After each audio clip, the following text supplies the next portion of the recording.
지난해 7월 여야는 21대 국회 출범 1년 3개월 만에 원구성을 정상화했습니다. 당시 여야는 대선 결과와 상관없이 후반기 국회 법사위원장은 국민의힘이 맡는 것으로 합의했습니다. 이는 민주당이 1년 넘게 상임위를 독식하며 의회 독재를 자행한 것에 대한 반성문이나 마찬가지였습니다. 그런데 민주당은 정권 교체가 되자마자 말을 바꾸고 있습니다. 원구성 협상을 원점에서 논의하자는 것입니다. 자신들이 여당일 때는 여당이란 이유로 법사위원장 자리를 강탈해 가더니 대선에서 패배하니 야당 몫이라고 우기겠다는 것으로 보입니다. 국회의장과 법사위원장을 여야가 나눠 갖는 것은 1988년 13대 국회 때부터 지금까지 이어져 온 국회의 전통이자 관행입니다. 그 이유는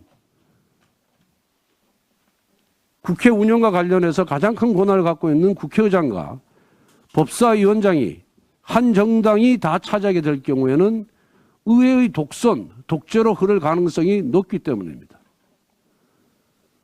국회 내에서도 견제와 균형의 원리를 도입해서 원만하고 합리적인 국회 운영을 하자는 취지에서 국회의장과 법사위원장을 나눠 가진 것입니다. 그럼에도 불구하고 민주당은 21대 국회에서 거대 의석을 차지했다는 이유로 1년 3개월간 국회의장과 법사위원장 자리를 독차지했고 거기에도 그것도 부족해서 17개 상임위원장 자리를 독식했습니다.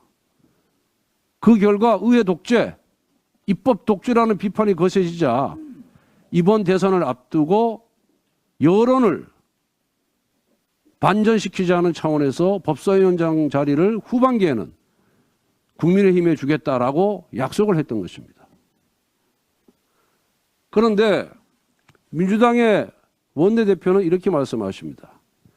이번 검수완박 악법과 관련한 여당 중재안 합의를 우리가 파기했기 때문에 이 법사위원장 논의도 파기를 하겠다 이렇게 얘기를 하고 있습니다. 그런데 여야 간의 정치권의 합의가 국민의 의사를 넘을 수가 없습니다. 국민과의 약속과 정치권의 합의가 충돌할 때는 국민과의 약속, 국민의 의사, 국민의 동의가 우선해야 되는 것은 정치의 기본 원리입니다. 그런데 여야 간에 상임위원장을 나눠서 배치하는 것은 원만한 국회 운영을 위한 국회의 동의이고 이거는 국민의 민생과도 관련이 없습니다. 그렇기 때문에 여야가 의장과 법사위원장을 나눠 갖고 상임위원장을 의석수에 비례해서 차지하기로 한 것에 대해서는 국민들 동의가 있는 것입니다. 그렇기 때문에 이 두 가지 사안을 비교하는 것은 적절치가 않다. 분명하게 말씀을 드립니다. 그리고 법사위원장과 의장을 동시에 다 차지하겠다는 것은 정말 독설이자 뻔뻔스러움이 극치라고 아니할 수가 없습니다. 동네 반상회도 이렇게 운영하지는 않습니다. 더구나 민주당은 국민에게 동의받지 못한 검수완박 악법 합의에 대해서는 이행을 촉구하면서 우리 당을 비판하더니 국민에게 박수받은 원구성 협상은 파기하겠다고 합니다. 자기 기만이자 민심 역주행입니다. 지금 우리 국회는 172석에 이르는 민주당이 상임위 및 본회의 소집과 법안 처리, 의원 징계까지 마음먹은 대로 할 수 있는 의회 독재 상황입니다. 민주당은 법사위원장까지 차지해서 얼마나 더 많은 폭거를 저지르려고 하는 것인지 이해할 수가 없습니다.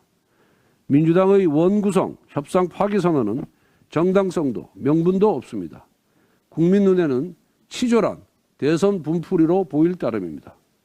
민주당은 더 이상 국회를 우습게 만들지 마십시오. 민주당이 또다시 나쁜 선례를 만든다면 이는 반드시 부메랑이 되어 돌아갈 것임을 상기시켜 드립니다.